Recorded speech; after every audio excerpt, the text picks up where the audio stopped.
Hello everyone. Thank you all for watching the video. Wishing you all good health and peace.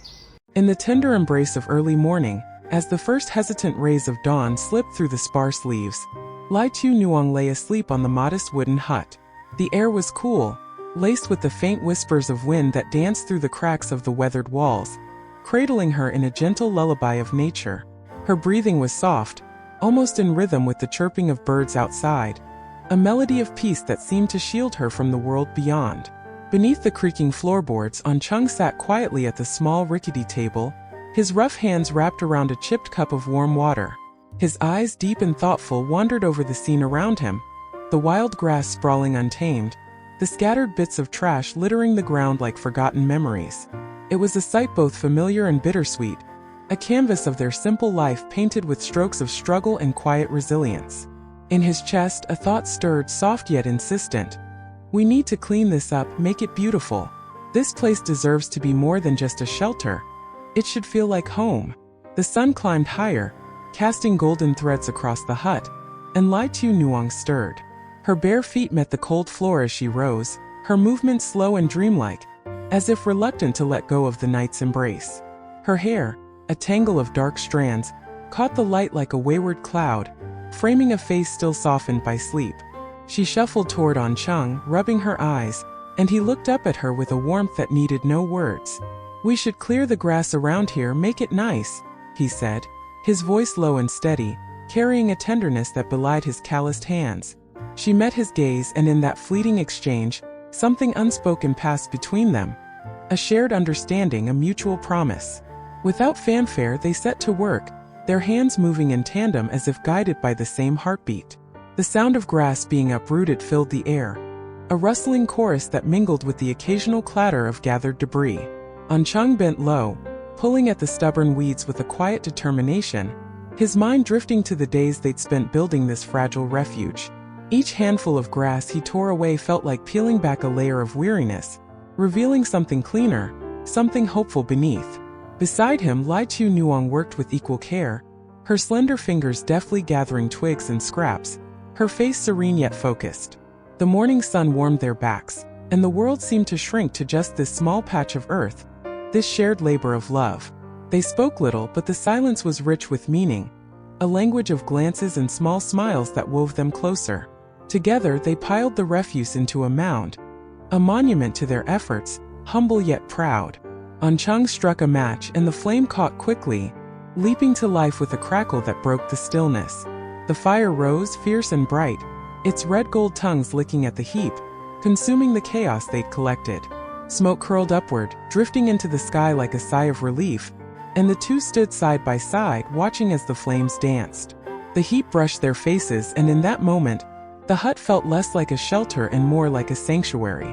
The fire burned clean, leaving behind a patch of bare earth, raw, unblemished, a quiet testament to their care. For Anh Chung, it was more than just tidying up. It was a vow whispered in the crackling glow, to keep building something beautiful, something lasting, with her by his side. As the morning faded into the relentless grip of midday, Anh Chung set out from the hut, his broad shoulders squared against the weight of the world. His destination was the construction site he'd secured just the day before, a place of dust and clamor where he'd carve out a living, one grueling task at a time. The sun hung high, merciless, its rays searing the earth and turning the air into a shimmering haze. He gripped the handles of heavy buckets, the wet mortar sloshing as he hauled them to the builders, his muscles straining under the load. Brick after brick passed through his hands, each one a silent offering to the structure rising before him, and to the life he dreamed of beyond these walls. Sweat poured down his face, stinging his eyes, but he pressed on, driven by a quiet resolve. In his mind, every drop of effort was a thread woven into a future he could share with Tieu Nuong. A future where they'd have more than just a hut to call their own. When the whistle signaled the end of the shift, Anh Chung's body ached, his shirt clinging damply to his skin, but rest was a luxury he couldn't afford. He made his way to the cafe, a small, dimly lit place where the hum of conversation mingled with the clink of cups. There, he traded his hammer for a broom, sweeping the floors with the same steady rhythm he'd used at the site. He wiped down tables, collected stray napkins, and pocketed the modest tips left behind. each coin a fragile glimmer of possibility. The day had stretched him thin, yet as he walked home beneath a sky bruised with twilight, he stopped at a roadside stall. With a few worn bills, he bought a box of rice and meat, its warmth seeping into his calloused hands. It wasn't much, but it was everything, a tangible piece of his day's labor, a gift he carried for her. When he reached the hut, the faint glow of firelight greeted him through the open door.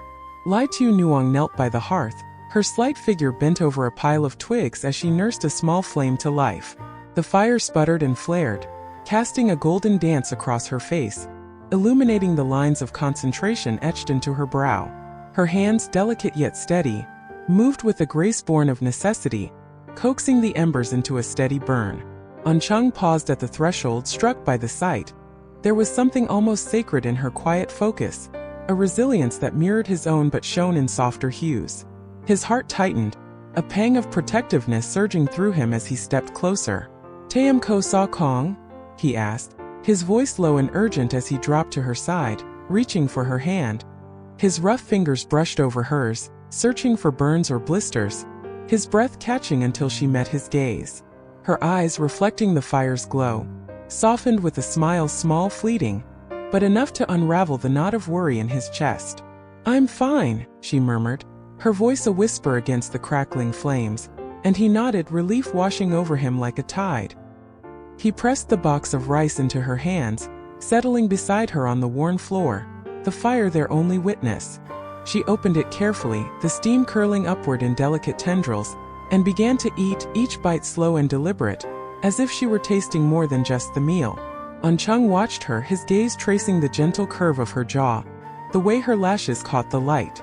The day's weariness faded, replaced by a fullness that swelled within him, a joy so deep it felt like a quiet ache. This was no grand gesture, no lavish feast, but in its simplicity it held everything. The sweat of his labor, the warmth of her presence, the unspoken bond that tethered them through life's hardships. The fire crackled on, its song weaving through the stillness, and in its glow he saw not just survival, but a fragile, beautiful life they'd built together. She was his anchor, his reason, and as she ate, he felt the weight of the world lift, if only for this fleeting, fire-lit moment.